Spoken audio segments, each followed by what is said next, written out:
أعوذ بالله من الشيطان الرجيم. بسم الله الرحمن الرحيم.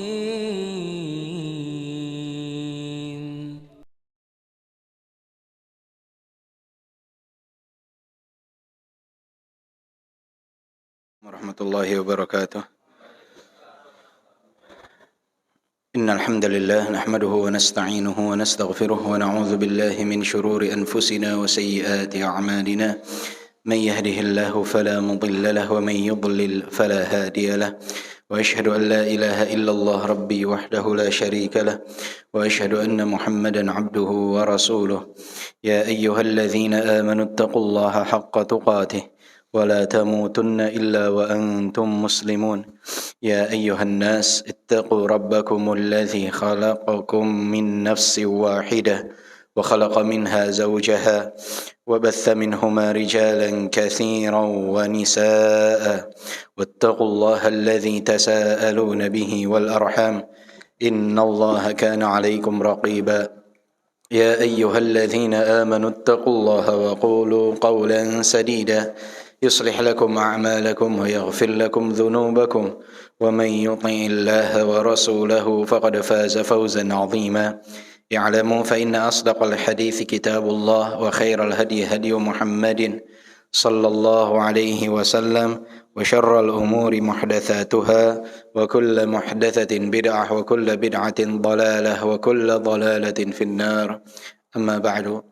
Alhamdulillah wa syukrulillah atas segala nikmat dan karunia yang Allah limpahkan kepada kita, terutama nikmat iman dan nikmat Islam. Ayyuhal ikhwah rahimani wa rahimakumullah. Ada muqaddimah sedikit yang sebetulnya Anda sampaikan di kajian-kajian sebelumnya di tempat lain, tapi rasanya momentum waktunya memang tepat untuk kita sampaikan juga di tempat ini. Mungkin ada yang tidak hadir di kajian yang sebelumnya ketika Anda menyampaikan perkara ini. Allah Subhanahu wa taala berfirman di dalam surat Al-Mumtahanah ayat ke-8, "La yanhaakumullahu 'anil ladzina lam yuqatilukum fid din wa lam yukhrijukum min diyarikum an tabarruhum wa tuqsitu ilaihim innallaha yuhibbul muqsitin." Allah Subhanahu wa taala tidak melarang kalian untuk berbuat baik dan berlaku adil kepada orang-orang yang tidak memerangi kalian dan tidak mengeluarkan kalian dari tempat tinggal kalian. Sesungguhnya Allah Subhanahu wa taala mencintai orang-orang yang berbuat keadilan. Ayat tersebut menggambarkan kepada kita bahwa di dalam syariat yang mulia ini kita diwajibkan berlaku adil kepada siapapun, baik dia beragama Islam ataupun orang-orang yang kufur kepada Allah Subhanahu wa taala. Kita wajib berlaku adil dan kita pun dibolehkan untuk berbuat baik kepada mereka. Kita sebagai seorang muslim tidak dilarang untuk berbuat baik kepada orang-orang yang kufur kepada Allah Subhanahu wa taala selama mereka tidak memerangi kita dan mengeluarkan kita dari tempat tinggal kita. Bahkan syariat yang mulia ini, ayyuhal ikhwah, memerintahkan seorang anak tetap taat kepada orang tuanya yang kufur kepada Allah, yang mengajak anaknya berbuat kekufuran. Diperintahkan oleh Allah untuk tetap berbuat baik kepada mereka. Wa in jahadaka 'ala an tusyrika bi ma laysa laka bihi 'ilm fala tuti'huma wa sahibhuma fid dunya ma'rufa. Jika orang tua kalian mengajak kalian untuk berbuat kekufuran, maka jangan taat dalam ajakan tersebut, tetapi tetap berbuat baiklah kepada mereka. Bayangkan, Allah Jalla Jalaluh, zat yang maha agung, zat yang maha besar, ketika ada hamba yang kufur kepada Allah, enggan menyembah Allah, mengajak orang untuk berbuat kekufuran, mengajak anaknya untuk menyekutukan Allah, Allah perintahkan anak tersebut jangan taat dalam ajakan tersebut, tapi tetap berbuat baiklah kepada orang tua kalian. Ini maha agung Allah Subhanahu wa taala, maha besar Allah Subhanahu wa taala. Walaupun orang itu mengajak kepada kekufuran, kita sebagai anak harus tetap berbuat baik kepadanya. Subhanallah. Di dalam syariat yang mulia ini juga ada sebuah athar dari Abdullah bin Amr radhiyallahu anhu, yang mana saat itu beliau sedang bersama Al-Mujahid, seorang tabi'in. Kemudian beliau sedang menyembelih hewan sembelihan. Selesai melakukan tugasnya, maka Abdullah bin Amr mengatakan, "Ya ghulam, idza faraghta fabda bi jiran al-yahud."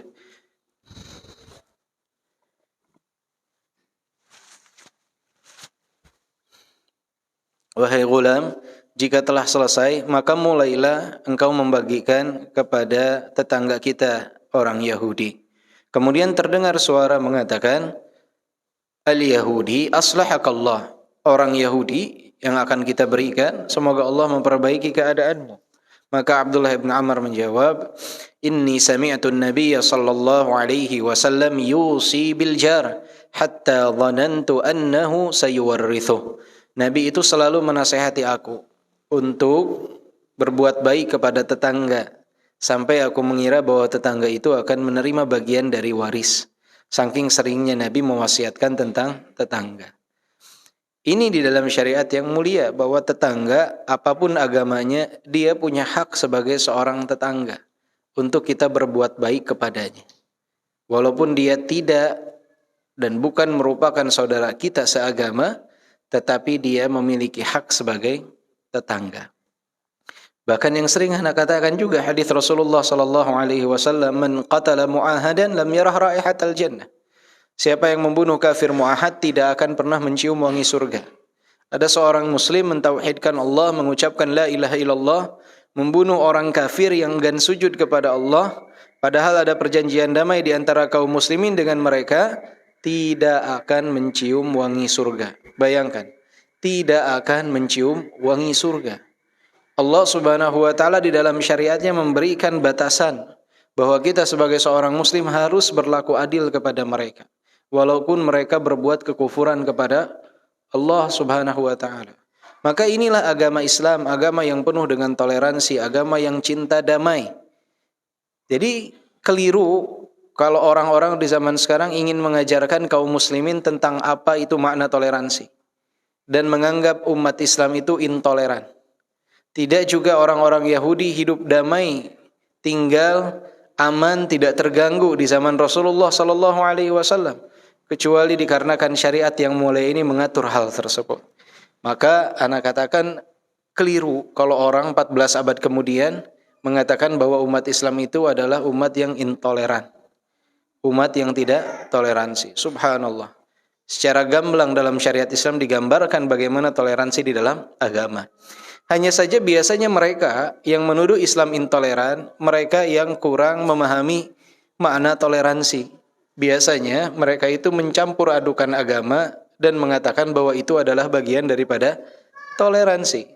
Padahal pencampuran sesuatu itu tidak selamanya menghasilkan sesuatu yang baik. Bukankah Allah berfirman, "Lana a'maluna wa lakum a'malukum." Untuk kami amalan kami, untuk kalian amalan kalian. Tidak semua itu harus dicampur baru menjadi lebih baik. Jangankan dalam akidah, dalam agama, minuman, makanan saja nggak semua bisa dicampur.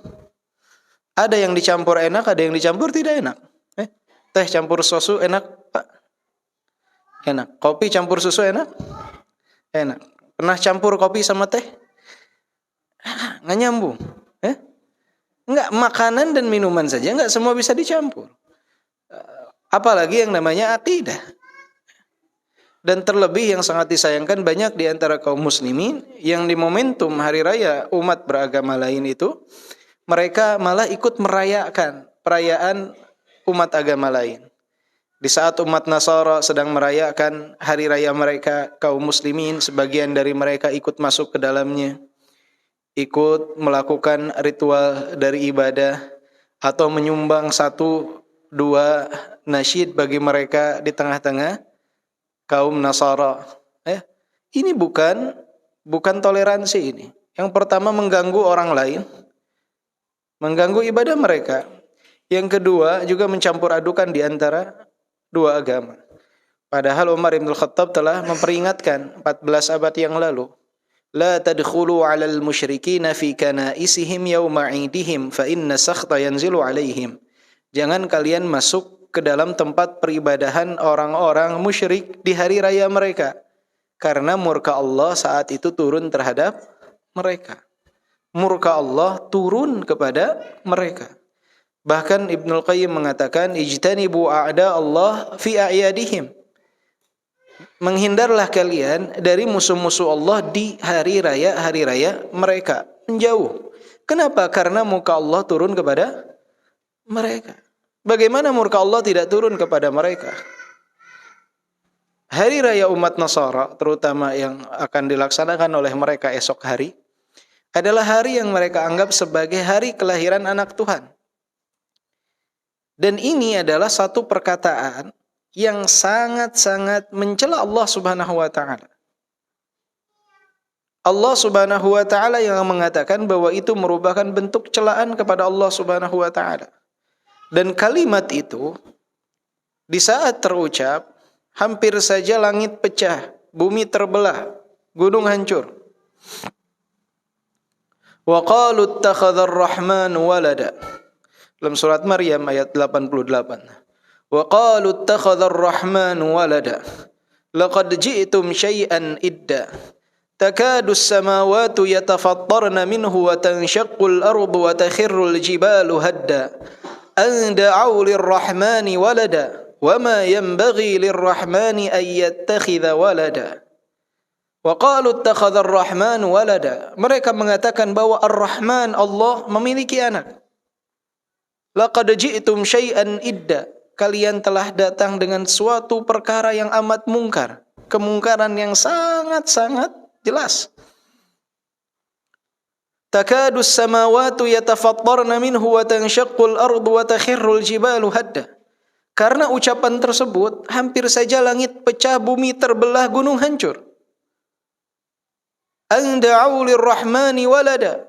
Karena dakwah mereka yang mengatakan Ar-Rahman Allah memiliki anak. Wa ma yanbaghi lir-rahmani an yattakhidha walada. Tidak selayaknya Allah Subhanahu wa taala mengambil keturunan, memiliki keturunan. Dan di dalam hadis qudsi yang diriwayatkan oleh Al-Bukhari, Rasulullah sallallahu alaihi wasallam bersabda bahwasanya Allah berfirman, "Kadzdzabani ibnu Adam wa lam yakun lahu dzalik wa syatamani wa lam yakun lahu dzalik." Bani Adam telah mendustakanku dan mereka telah mencelaku dan mereka tidak berhak sama sekali untuk melakukan itu. Fa amma takdzibuhu iyai fa za'ama anni la aqdiru an u'idahu kama kan. Pendustaan mereka kepadaku adalah di saat mereka menuduhku bahwa aku tidak dapat mengembalikan mereka seperti sedia kala setelah mereka mati. Tidak dapat membangkitkan mereka setelah mereka mati. Ini adalah pendustaan mereka kepadaku. Wa amma syatmuhu iyai fa qawluhu anna li walad fa subhani an attakhidha sahibatan aw walada. Sedangkan celaan mereka kepadaku adalah di saat mereka mengatakan bahwa aku memiliki anak. Maha suci aku dari memiliki anak dan memiliki pasangan. Ini siapa yang mengatakannya? Allah Jalla Jalaluh. Di dalam hadis qudsi yang ada di dalam Sahih Al-Bukhari. Jadi aneh kalau ada seorang muslim yang mengaku mentauhidkan Allah ikut berpartisipasi di dalam perayaan orang-orang yang merayakan hari kelahiran anak Tuhan. Dan sesuatu yang aneh, seorang muslim mengucapkan selamat kepada mereka yang merayakan hari raya yang mereka yakini itu merupakan hari kelahiran anak Tuhan. Selamat, Anda telah mencela Allah. Selamat, Anda sedang merayakan hari yang mana Allah murka karena celaan tersebut. Apa yang mau kita ucapkan dari selamat itu? Karena itu adalah hakikatnya. Muncul syubhat mengatakan, oh, saya tidak mengatakan telah lahir anak Tuhan. Saya mengucapkan selamat, maksudnya selamat atas kelahiran Nabi Isa. Versi mereka itu anak Tuhan. Versi saya adalah kelahiran Nabi Isa. Saya mengucapkan atas kelahiran Nabi Isa. Siapa yang mengatakan Nabi Isa lahir di tanggal 25 Desember? Apa yang menjadi dalil bagi kalian mengatakan Nabi Isa lahir di tanggal 25 Desember? Allah dalam surat Maryam ayat 25, bukan 25 Desember, surat Maryam ayat 25 berfirman, "Wa huzzi ilaiki bi jid'in nakhlah tusaqit 'alaiki rutaban janiyya." Wahai Maryam, goncangkanlah pangkal pohon kurma tersebut. Sehingga terjatuhlah apa? Buah kurma yang matang. Buah kurma itu, pohon kurma itu berbuahnya kapan? Di puncak musim panas. Bukan di penghujung tahun di saat salju turun, tetapi di puncak musim panas. Jadi Nabi Isa itu dilahirkan bukan di penghujung tahun, di saat salju turun. Karena peristiwa itu menggambarkan bagaimana sesaat sebelum Nabi Isa dilahirkan, di saat Maryam dalam kondisi yang sangat lemah bagi seorang wanita. Paling lemah kondisi wanita itu kalau menjelang melahirkan. Allah suruh menggoyangkan pangkal pohon kurma. Padahal laki-laki sekuat apapun, kalau menggoyangkan pangkal kurma itu, nggak ada buah kurma yang jatuh. Bapak coba kalau berangkat umroh atau haji, ke sana pas lagi musim kurma berbuah, dorong sama 10 orang tuh pangkal kurma. Insya Allah sulit satu kurma pun untuk jatuh. Tetapi di sini Allah ingin memerintahkan Maryam untuk melakukan sebab, sebagai pelajaran untuk kita semua bahwa tawakal itu harus disertai dengan sebab, seminim apapun, sekecil apapun. Allah inginkan kita melakukan sebab. Itu bentuk ketaatan kita kepada Allah. Jadi Nabi Isa itu dilahirkan di puncak musim panas, bukan di saat salju turun di penghujung tahun. Jadi kalau ada orang mengatakan saya mengucapkan selamat atas kelahiran Nabi Isa, sama saja mereka membenarkan orang-orang Nasara dan mendustakan apa yang ada dalam Al-Quran tentang kelahiran Nabi Isa. Kapan waktunya?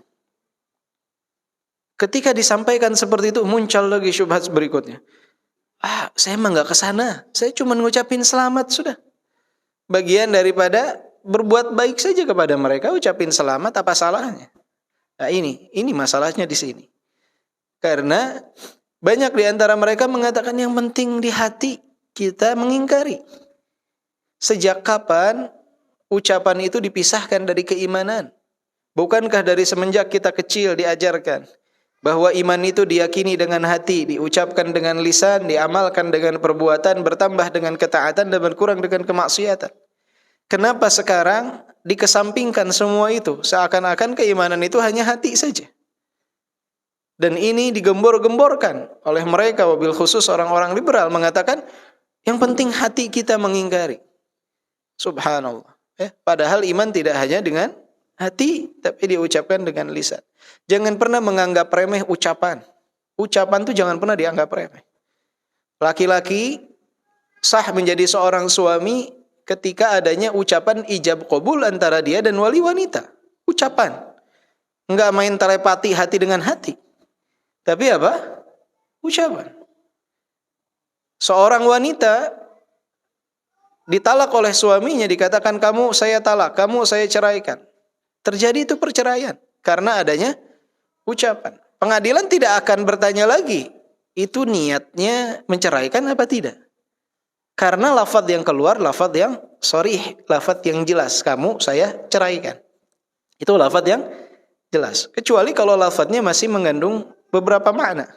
Kamu pulang ke rumah orang tuamu, baru akan ditanyakan niatnya menceraikan atau apa?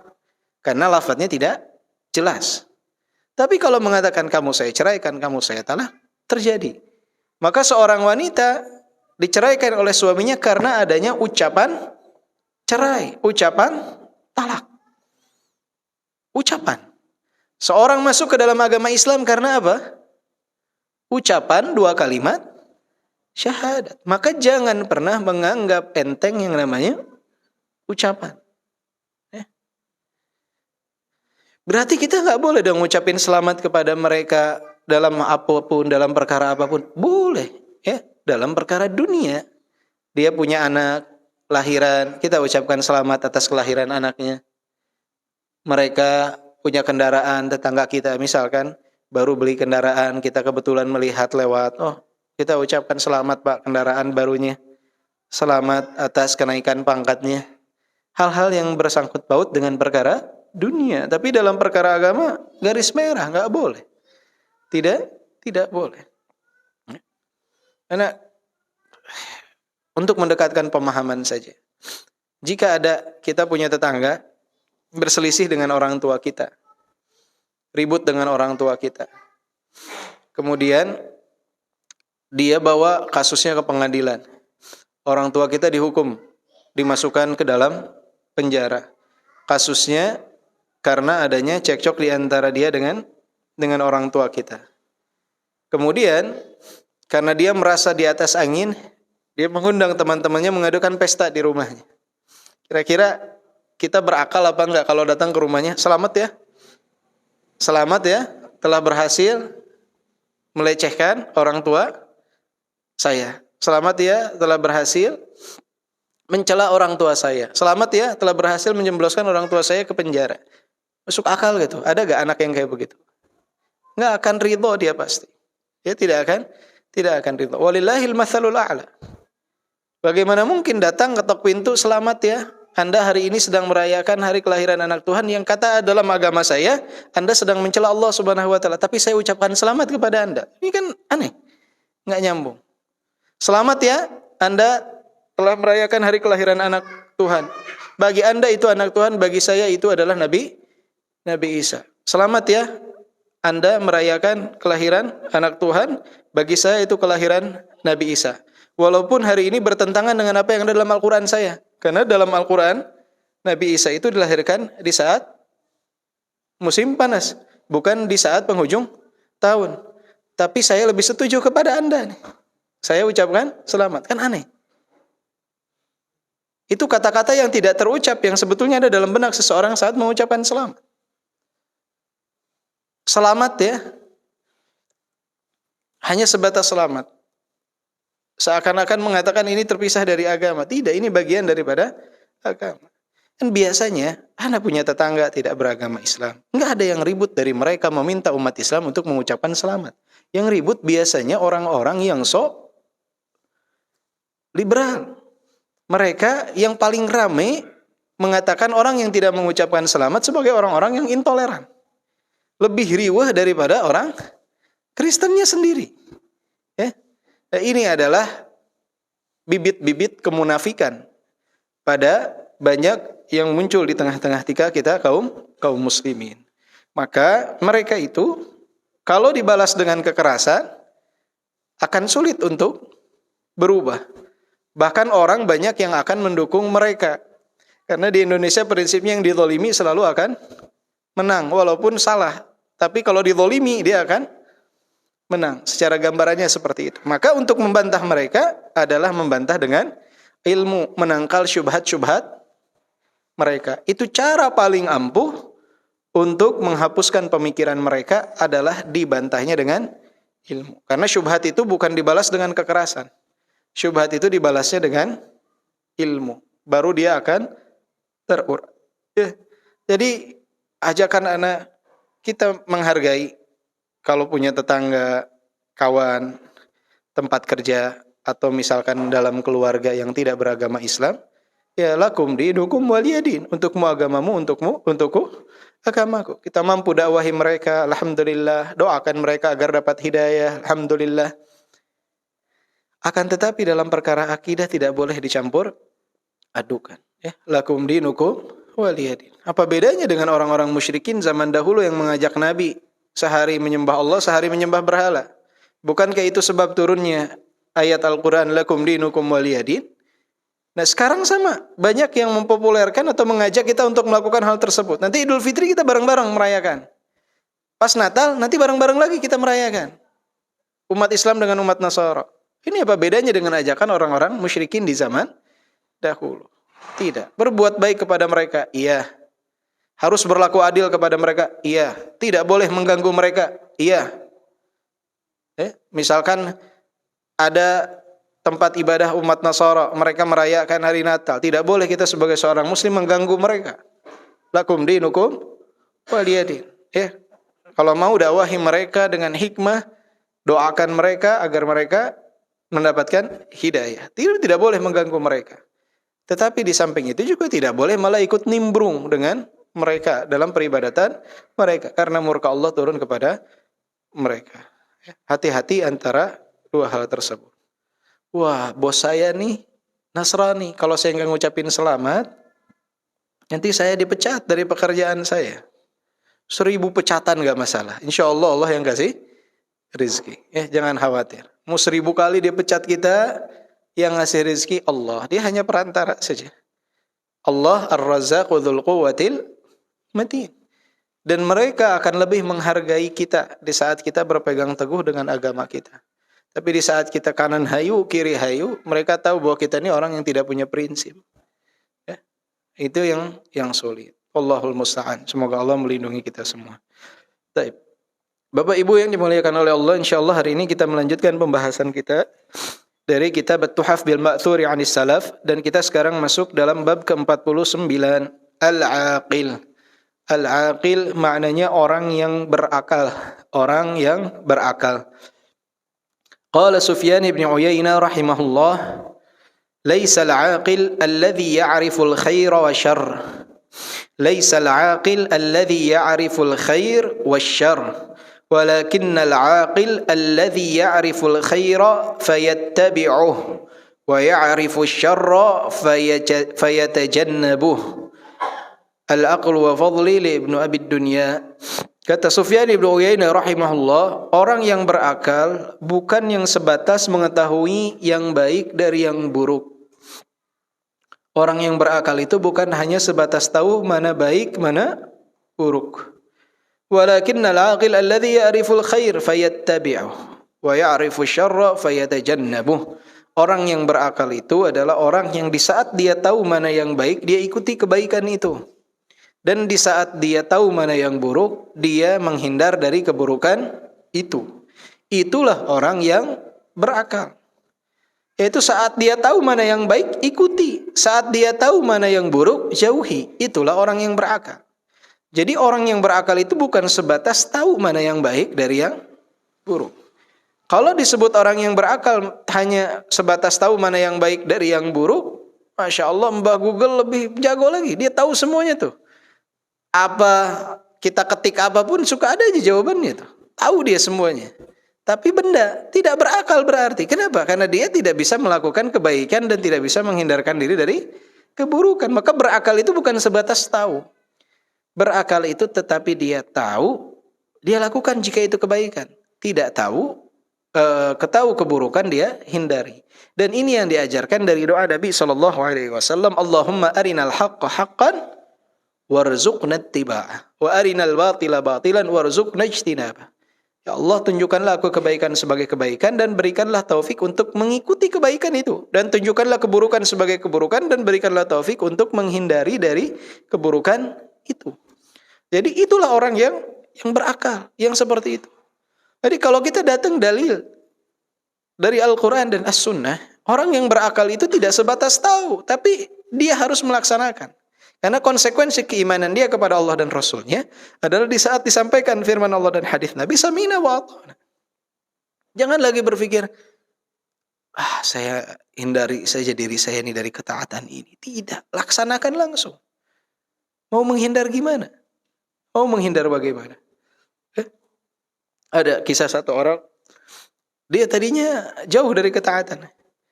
Tiba-tiba duduk di satu majelis, kemudian mendengar hadis Nabi SAW, khaliful yahud, akhfus syawari, bu'aful liha.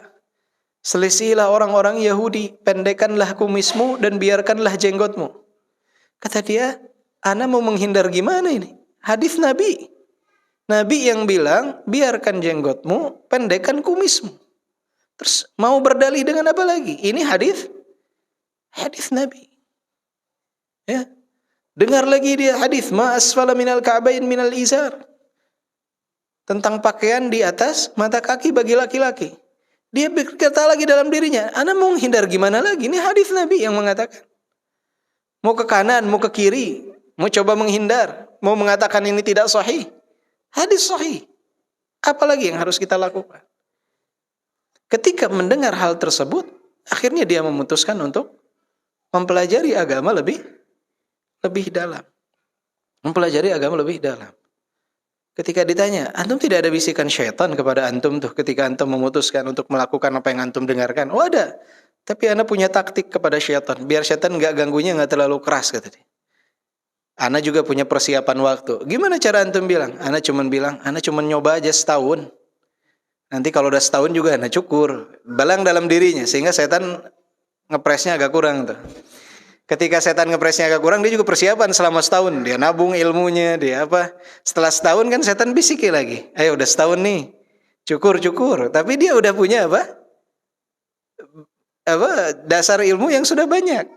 Aja dia katakan nggak mau, udah kuat dia. Kalau dari awal dia bilang, saya mau sekarang, setan akan gencar tuh ngebisikinnya biasanya, nggodanya.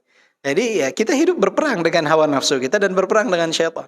Jadi kalau syaitan punya taktik, kita pun harus punya taktik. Dan itu salah satu hal yang kata para ulama, cara untuk kita menghindarkan diri dari godaan syaitan. Ketika kita menginginkan melakukan satu perbuatan kemaksiatan, di saat kita tahu kondisi kita lemah, jangan mengatakan, saya akan meninggalkan langsung. Tapi katakan dalam diri, kalau dalam kondisi lemah, nanti aja. Nanti. Setan tuh akan lebih, ibaratnya apa? Kendor tuh, nggak terlalu keras tuh. Dan hati kita tuh di saat dalam kondisi lemah, sampai nanti membaik, kita akan meninggalkan hal tersebut. Jadi ada seninya juga ternyata berperang dengan syaitan. Ya, jadi dalam kondisi kita iman lemah itu, katakan dalam diri kita, nanti ajalah, besok lah. Syaitan membisiki nih, antum kenapa tidak menonton ini misalnya? Antum kenapa tidak melakukan ini? Salah satu perbuatan kemaksiatan. Maka katakan dalam diri, besok aja lah. Kalau dalam kondisi sedang iman lemah sekali. Kan ada kondisi iman lemah. Besok aja lah. Nanti besok keimanan kita sudah membaik. Enggak. Ini cuma taktik aja kemarin untuk menipu siapa? Syaitan. Dan itu banyak orang yang mencobanya dan berhasil. Karena dalam kondisi yang sangat lemah, kita harus bisa menunda untuk melakukan kemaksiatan. Karena kalau kita tidak menunda, otomatis dalam kondisi keimanan yang lemah itu kita bisa saja melakukan kemaksiatan. Jadi dalam diri katakan aja tunda deh sampai besok. Besok tunda lagi. Karena kondisi kita sedang lemah. Faham maksudnya ya? Iya. Jadi ketika kondisi kita sedang lemah, maksiat itu tunda. Ketika iman kita sedang kuat, ingin melakukan ketaatan, segerakan. Jadi itu cara agar kita bisa memperbanyak ketaatan dan menjauhkan diri dari kemaksiatan. Ketika iman lemah, ada bisikan untuk melakukan kemaksiatan, tunda. Besok aja, lusa aja, mungkin pekan depan. Sampai iman kita membaik.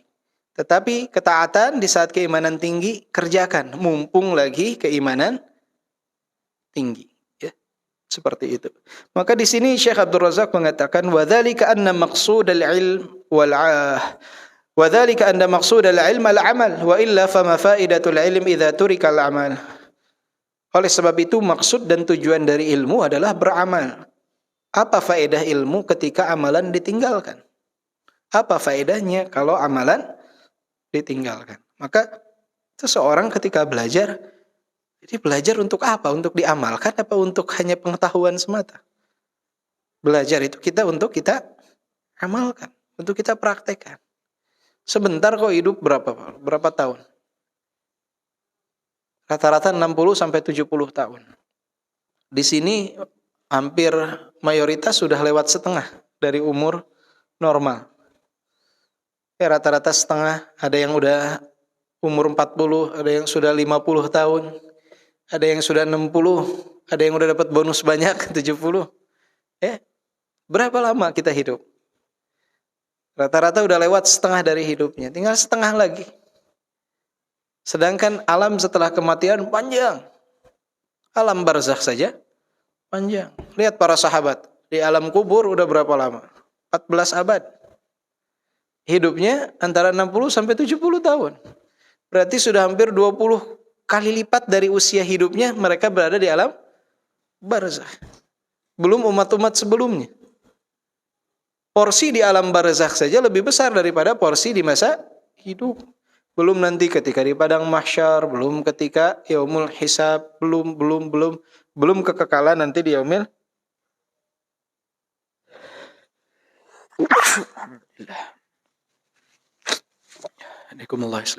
Belum kekekalan di yaumil qiyamah, ya.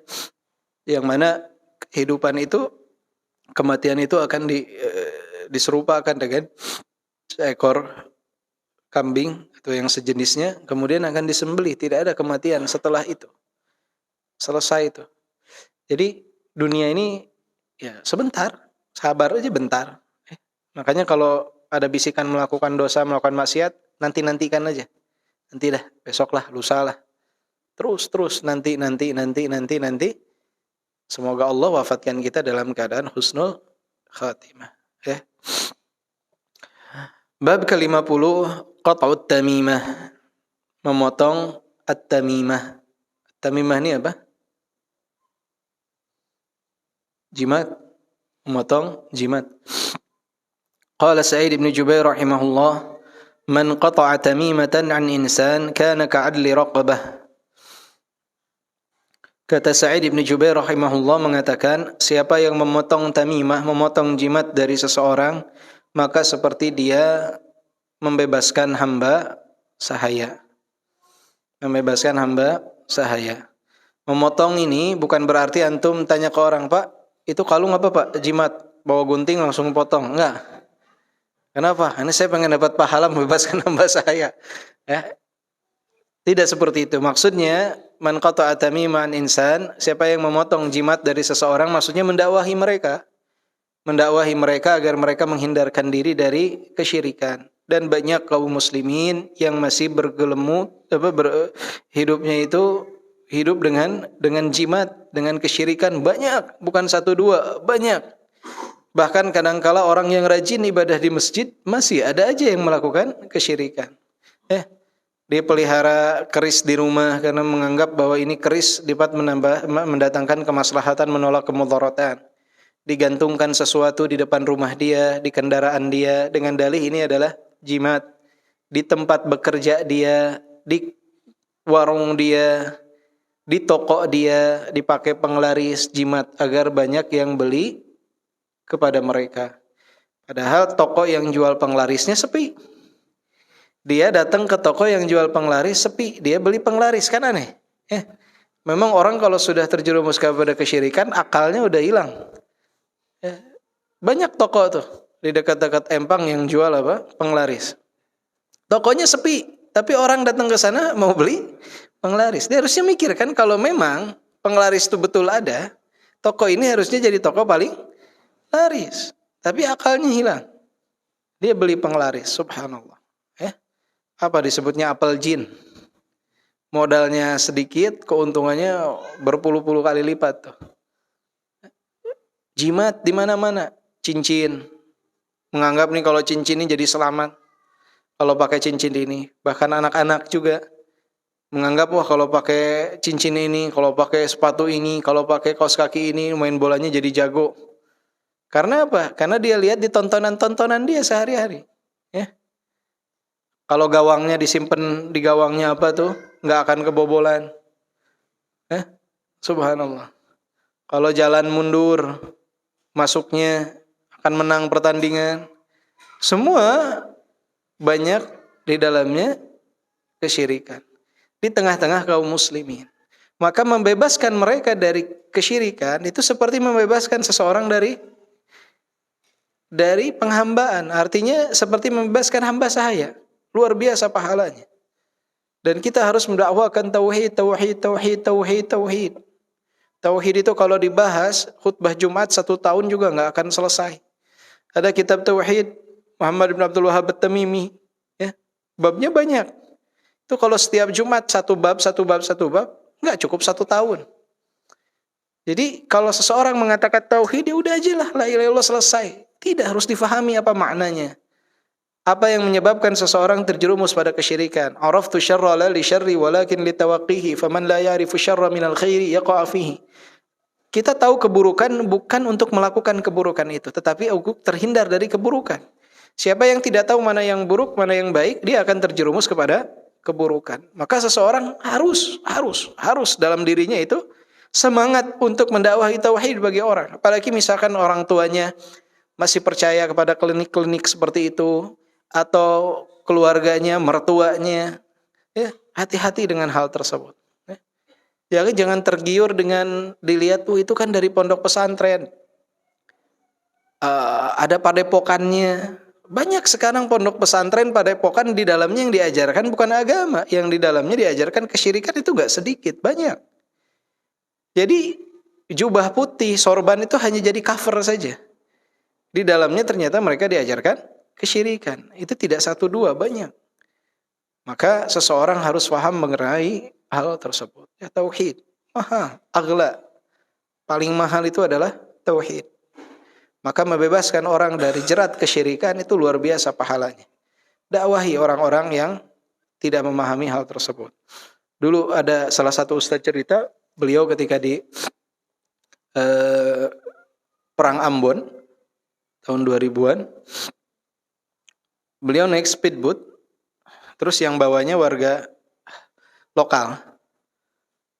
Di kalung, menggunakan kalung yang dianggap sebagai jimat. Kemudian saat naik speedboat itu didakwahi, Pak itu nggak boleh Pak, jimat haram begini-begini, kesyirikan dan lain sebagainya. Oh nggak boleh. Akhirnya dia lepaskan tuh jimat itu, dia lemparkan ke laut. Ketika dia sudah lemparkan, kena tembak sniper, meninggal. Kalau orang yang mentauhidkan Allah akan mengatakan apa? Alhamdulillah, wafat dalam keadaan mentauhidkan Allah, terbebas dari kesyirikan. Tapi kalau orang yang pemikirannya miring, dia akan katakan apa? Itu sih jimatnya dicopot segala, coba dipasang, padahal nggak ngaruh tuh jimat, mau dipasang mau apa, udah takdirnya wafat ya wafat. Tetapi nikmat tauhid itu di akhir hayatnya dia lepaskan kesyirikan itu. Coba kalau ustadznya memilih untuk diam aja lah, bodo amat lah, takut kesinggung. Nggak ada yang lebih tinggi daripada tauhid. Jangan takut orang kesinggung kalau kita mendakwahkan tauhid. Jangan takut tersinggung kalau orang kita mendakwahkan tauhid, karena tidak ada yang lebih tinggi daripada tauhid. Yang paling penting adalah tauhid. Kalau dalam perkara lain kita akan lihat al-ahammu minal muhim, mana yang terpenting nih, agar tidak menimbulkan kemudaratan yang jauh lebih besar. Nggak ada kemudaratan yang jauh lebih besar daripada kesyirikan. Maka kalau lihat orang muslim terjerumus dalam kesyirikan tuh langsung didakwahi dengan cara yang hikmah. Karena jangan sampai dia wafat dalam keadaan masih berbuat kesyirikan. Gak ada kemudaratan yang jauh lebih besar daripada kesyirikan, dan tidak ada sesuatu yang jauh lebih penting daripada tauhid. Jadi siapa di dalam lingkungan keluarganya masih ada yang seperti itu, segera dakwahi. Jangan sampai mereka wafat masih dalam keadaan berbuat kesyirikan. Maka Syekh di sini mengatakan hadza min husni fiqhihi rahimahullah fa inna khalasal mar'i minasyirki a'zamu min khalasihi minar riq. Bab berikutnya, bab ke-51. Al-'abidul jahil wal 'alimul fajir. Seorang hamba yang taat beribadah tetapi dia jahil, dan orang yang berilmu tetapi dia fajir. Jahil itu tidak tahu, bodoh. Fajir banyak melakukan kemaksiatan dan penyimpangan, seperti fasik. Ini dua musibah bagi umat. Ketika seseorang abid tapi dibangun dari kejahilan, dan orang yang alim tapi dia fajir. Musibah bagi umat itu dua hal ini. Maka di sini disampaikan perkataan Sufyan Ats-Tsauri rahimahullah. Beliau mengatakan,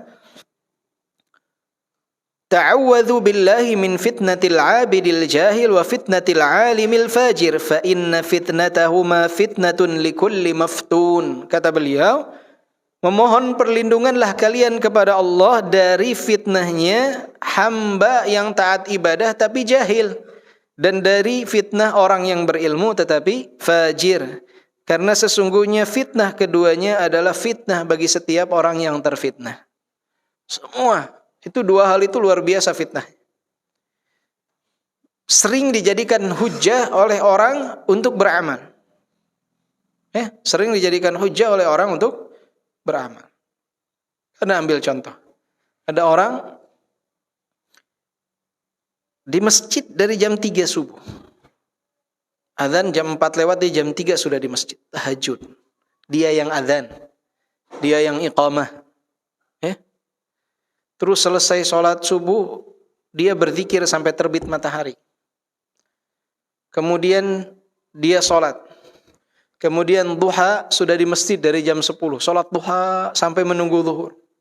Zuhur dia sholat qabliyah. Sholat zuhur berjamaah, sholat ba'diyah. Terus mengaji di masjid sampai asar. Abid.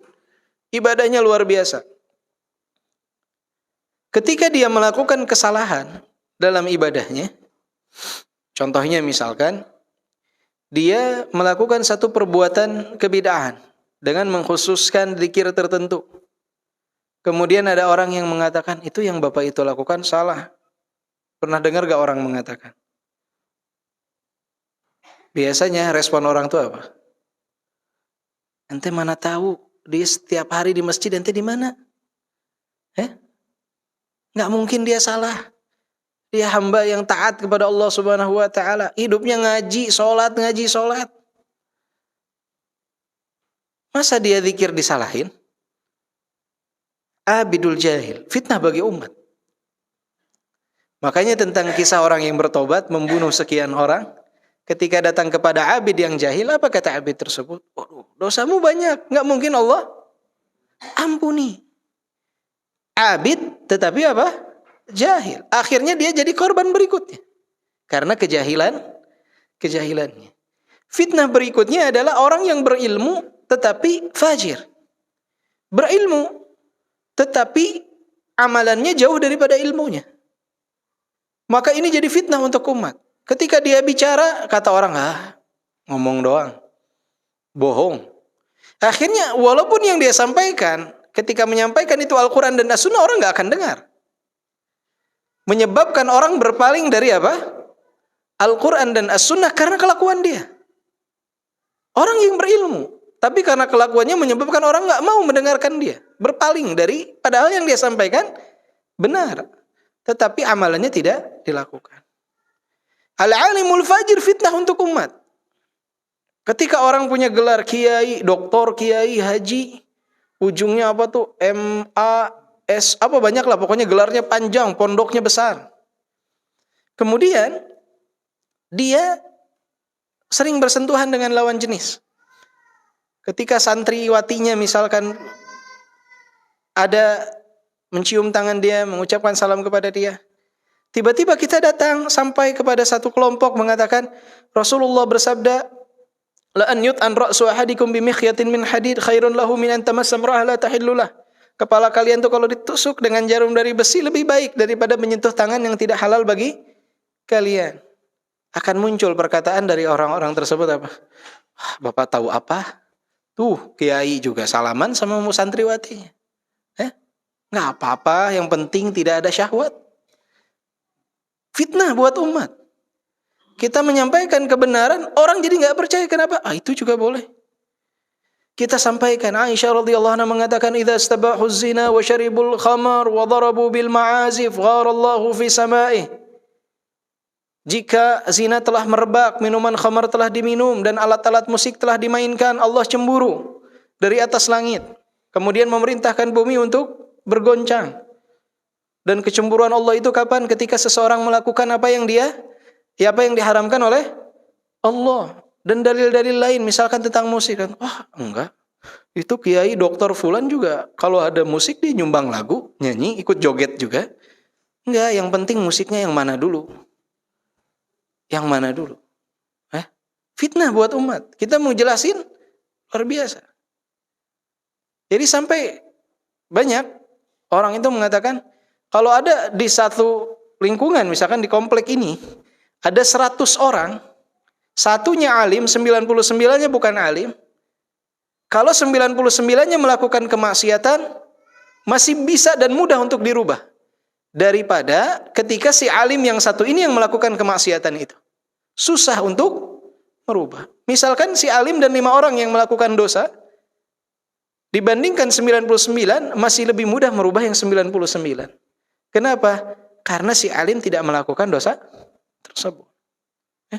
Sampai pernah terjadi satu fitnah di satu lingkungan, orang mengatakan, yang penting antum jangan. Orang mau kayak gimana juga, kita masih berbesar hati untuk bisa merubah mereka. Tapi kalau antum sudah ikut-ikutan, Susah untuk merubah. Akan jadi dalil untuk awam manusia. Tuh si itu juga. Tuh si itu juga seperti itu. Ini yang jadi musibah. Yang paling sering seperti perkara musik dan lain sebagainya. Kadang yang iktikaf di masjid, yang selalu ada di masjid, muadzin, imam dan lain sebagainya, ketika mereka berbuat kesalahan jadi ceklisan untuk orang awam. Maka abidul jahil dan alimul fajir musibah buat umat. Karena itu jadikan patokan oleh manusia.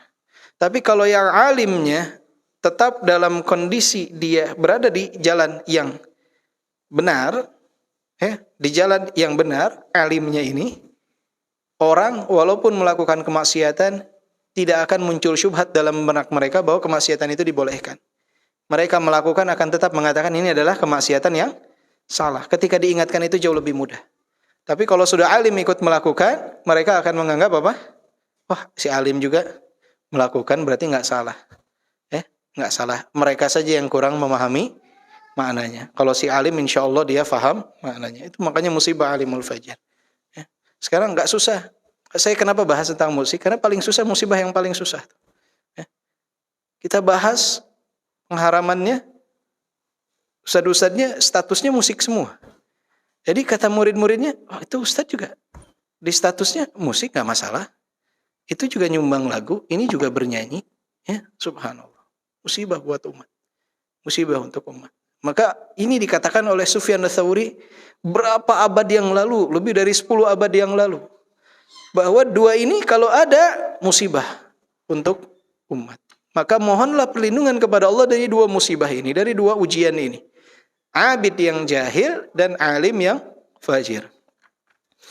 Qala Ibnu Qayyim rahimahullah fa innan nasa innama yaqtaduna bi ulamaihim wa ubbadihim. Kata Ibnu Qayyim, sesungguhnya manusia itu mengikuti, mencontoh ulama mereka dan ubadnya mereka. Mencontoh orang yang berilmu dan yang ahli ibadah itu dicontoh oleh umat. Dijadikan sebagai panutan dalam kehidupan.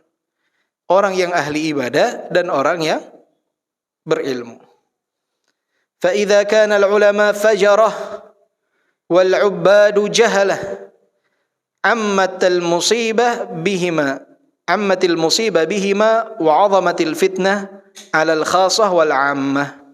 Maka dikala seorang alim itu, para ulama itu menjadi fajarah yang banyak melakukan penyimpangan dan kemaksiatan, dan orang yang ahli ibadahnya pun berada di atas kejahilan, maka musibah itu akan menjadi sangat umum rata di mana-mana. Dan sangat besar fitnah itu bagi pribadi ataupun bagi kalangan umum.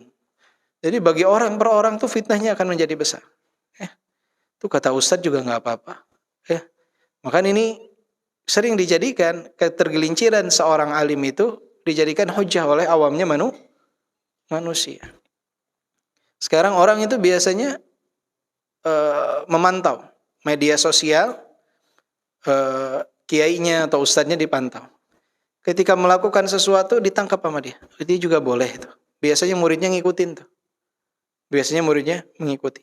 Makanya kenapa kadang para ulama itu tegas kepada para alim ini. Para orang-orang yang dijadikan panutan rujukan, para pemateri kajian tuh, kenapa mereka itu suka bersikap keras? Kenapa? Kerasnya mereka itu bagian daripada ketegasan mereka. Karena kalau ini menyimpang, yang bawahnya ngikut. Ini ke kanan, insya Allah banyak yang ke kanan. Tapi kalau yang kepala-kepalanya ini ke kiri, insya Allah ke kiri semua. Maka kenapa kita suka lihat ketegasan ulama ketika membantah seseorang? Kenapa? Karena orang alim ini akan diikuti. Akan dijadikan sebagai hujah oleh awamnya manusia. Ketegasan mereka itu bagian dari rahmat kasih sayang mereka. Jangan sampai umat ikut menyimpang. Dan yang namanya seseorang sealim apapun, mungkin dia akan ada ketergelinciran dalam fatwanya, kekeliruan di dalam fatwanya. Jangan kita seakan-akan hanya mengikuti ketergelinciran seorang alim, ulama. Karena ada orang yang tugasnya tuh kegiatan sehariannya ngumpulin ketergelinciran ulama. Wah, ini juga boleh nih. Kata ulama ini nih boleh nih. Padahal menyelisihi mayoritas. Ini boleh, ini boleh, ini boleh. Akhirnya semua di mata dia jadi boleh. Yang seperti ini disebut faqad tazandak, kata para ulama. Siapa yang mencari-cari ketergelinciran para ulama dalam fatwa-fatwanya, maka telah menjadi seorang zindiq. Nampak Islam, tapi sebetulnya dalam batinnya ini tertimpan kemunafikan. Kenapa? Karena mereka hanya mencari bukan kebenaran, tapi pembenaran bagi mereka saja. Ketika ada fatwa yang keliru, diambil. Tahu dia keliru, tahu, tapi diambil. Berkata fulan bin fulan, seakan-akan orang awam kan, oh ternyata ada ya ulama yang mengatakan itu. Dia jadikan sebagai patokan. Ini bahaya. Makanya ulama yang fajarah dengan ubad yang jahalah itu sangat fitnah yang sangat agung bagi manusia. Maka kita diperintahkan untuk memohon perlindungan kepada Allah dari dua fitnah tersebut. Dan semoga kita tidak menjadi salah satu dari keduanya. Ya, tidak menjadi abid yang jahil, tidak menjadi alim yang fajir. Semoga kita menjadi hamba Allah yang taat beribadah kepada Allah di atas ilmu, bukan di atas kebodohan. Dan semoga di saat Allah karuniakan ilmu kepada kita, kita dikaruniakan kesempatan untuk beramal. Ya, kesempatan untuk beramal. Wallahu a'lam bishawab. Mungkin itu yang bisa Anda sampaikan pada kesempatan kali ini. Semoga bermanfaat untuk kita semua. Kita telah bahas 3 bab hari ini, yaitu orang yang berakal, dan yang kedua adalah memutus jimat, yang ketiga adalah hamba yang taat beribadah tetapi jahil, dan orang yang berilmu tetapi fajir. Dan juga tadi di awal kita telah bahas muqaddimah berkenaan dengan hukum merayakan hari raya umat agama lain. Jadi kesimpulannya tidak boleh, walaupun hanya mengucapkan selamat saja.